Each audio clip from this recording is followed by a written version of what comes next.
Bonjour les enfants, c'est papa.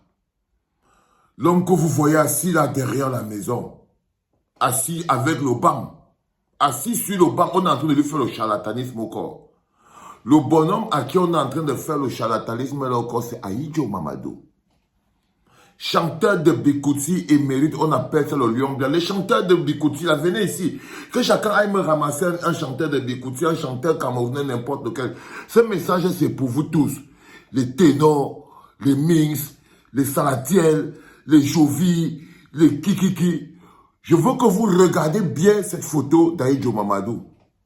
Vous qui en ce moment pensez que non, vous avez tellement le talent que les autres vieux artistes là, eux, c'est parce qu'ils n'ont pas gardé leur argent pour vivre.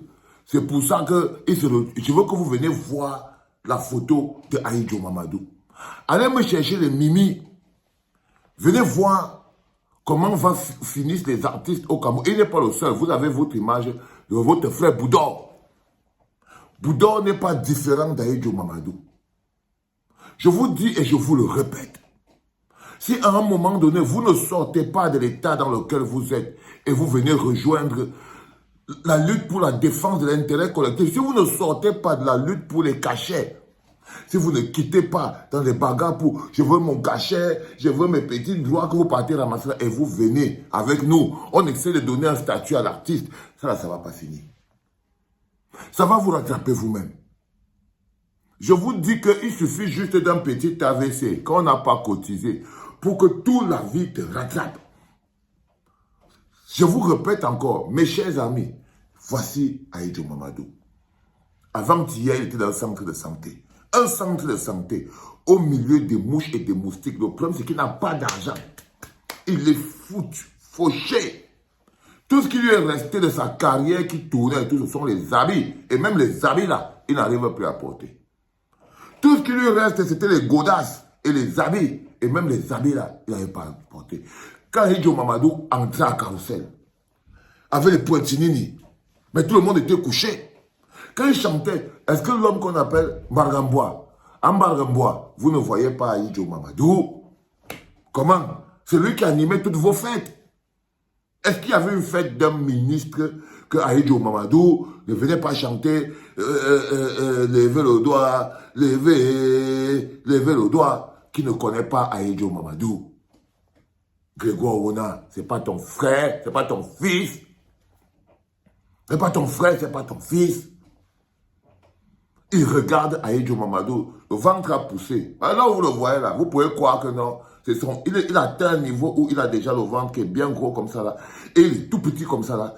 Et on ne peut pas seulement mettre la vidéo parce que personnellement, moi j'aurais mis cette vidéo. Moi je l'aurais mis parce que si vous voyez Ahidjo Mamadou, un type est en train de lui taper, un type est en train de lui mettre les herbes. Le type, et il est où derrière une maison, sur une vieille marmite.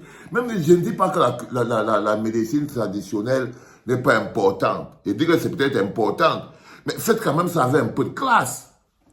C'est-à-dire qu'amener Ahidjo Mamadou derrière la maison, sa maison où il habite n'avait pas les toilettes. Il n'avait pas les toilettes. Et quand on veut filmer, ça vous refusez. Parce que c'est ça qui est sa véritable position. C'est ça qui est sa véritable position. Il n'a même pas les toilettes. Donc il vit dans une maison où il ne peut même pas faire confiance à sa salle d'eau, à la salle de bain, la douche là où il part, pour qu'on lui fasse le truc que le type a de lui taper les herbes, bon, une série d'herbes qu'il a fini de attacher. Qu'il a fini d'attacher. À l'heure-ci, vous entendez seulement comment les chanteurs de Bikouti sont en train d'écrire. Oh, à toute la famille du Bikouti, oh, à tous les artistes camerounais, oh, à tous les ceci, Ahidjo Mamadou est dans une situation compliquée, il faut pouvoir l'aider. Ils sont là, en train de mener toujours des combats individuels. Vous ne pourrez rien pour Ahidjo Mamadou. Comme pour la série d'entre vous, et si en 2025, vous ne comprenez pas que si vous êtes dans cette situation, c'est la place que le système avait donné à l'art et la culture. Ils nous ont transformés. Nous, on était seulement là pour abrutir les populations. Ils ont transformé l'art et la culture, les artistes en des laudateurs, des embellisseurs de misère. C'est-à-dire que des gens qui réussissent à chanter des musiques qui permettent aux autres de supporter la misère. C'est à ça que ça sert, vos musiques. Vos musiques ne grandissent pas un peuple. Ça n'éduque pas un peuple. Ça ne construit pas un pays. Ils ont réussi à fabriquer des artistes dont l'objectif est de permettre aux populations misérables de supporter la misère. Du coup, tu te lèves le matin, tu entends Grand Barak, le Dagobert, le Boachi, Ropis, Sotuk à l'enlait, je ne sais pas moi, le Caleçon, et tout, et tout. Toutes ces choses-là. Toutes ces choses-là.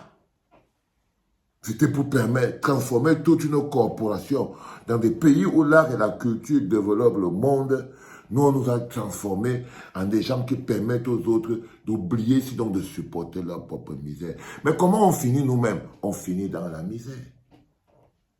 Quand vous êtes artiste, vous avez passé toute votre carrière à être un embellisseur de misère, à permettre aux autres de survivre dans la souffrance et les moustiques et les pipis et les caca et tout ça là. Quand vous avez réussi à être ce genre d'artiste-là, vous-même, vous finissez exactement, le voilà, dans la misère. Dans la misère.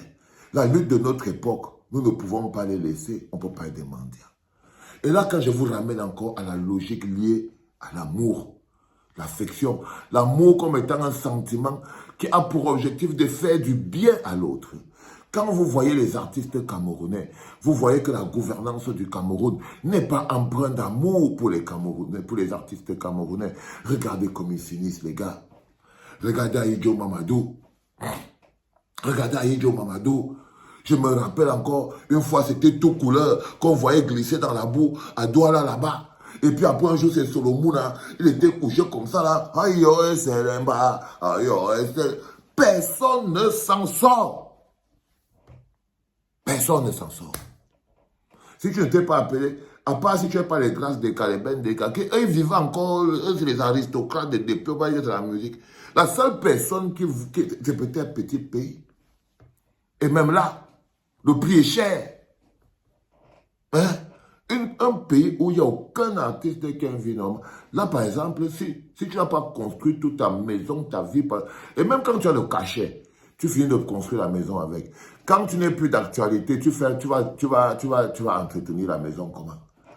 C'est pour ça que vous voyez les artistes, ils ont des immeubles qu'ils ont construits quand ils avaient un peu le succès. Mais quand le succès est fini, même pour payer encore le courant de l'immeuble là, l'eau, l'électricité, pour entretenir cet immeuble là, c'est un peu possible. Quand vous entendez, j'ai l'immeuble, j'ai la maison, j'ai les voitures, ça c'est les globats. C'est des globats parce que même quand tu as fini, tu as eu tes cachets et tu as construit même une maison avec. Quand tu atteins l'âge d'Ahidjo Mamadou là, et que tu ne travailles plus, et que c'est déjà les petits qui tournent, et que tu ne vis plus du cachet, et tu es parti construire une maison qui touche le ciel et tout, tu ne t'en sors pas. Tu ne t'en sors pas. Les enfants, ce n'est pas ce qui se passe là. Ça n'a rien à voir avec une histoire de sorcellerie. Non. Non. Vous ne devez pas gouverner les gens si vous n'aimez pas les gens. La corporation musicale aujourd'hui est en proie au fait qu'il y a une gouvernance fondamentale qui vous a empêché et qui nous a empêché, nous, d'avoir un statut.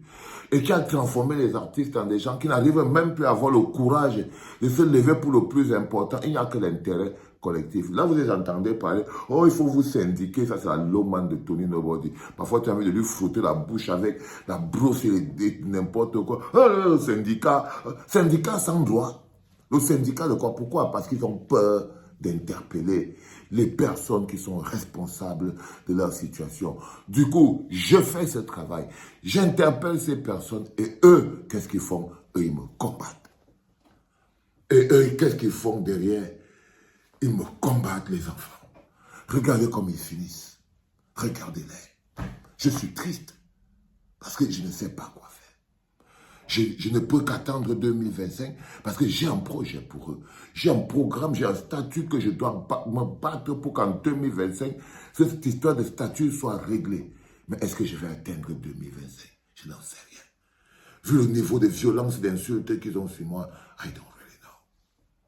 Mais c'est pas grave, les enfants. C'est la clinique. On n'en peut pas là-haut. Essayer de faire que ça fonctionne. Peut-être à la fin de la semaine, on peut mettre la main dedans pour essayer d'envoyer quelque chose à Joe Mamadou, même comme ça ne va pas l'aider. Les enfants, c'est le premier podcast en direct de la clinique. L'amour n'est pas un sentiment qui te permet de mettre la langue dans la bouche de l'autre et de lui dire « je t'aime ». Non, l'amour est un sentiment qui vous pousse à faire du bien pour les autres. C'était papa.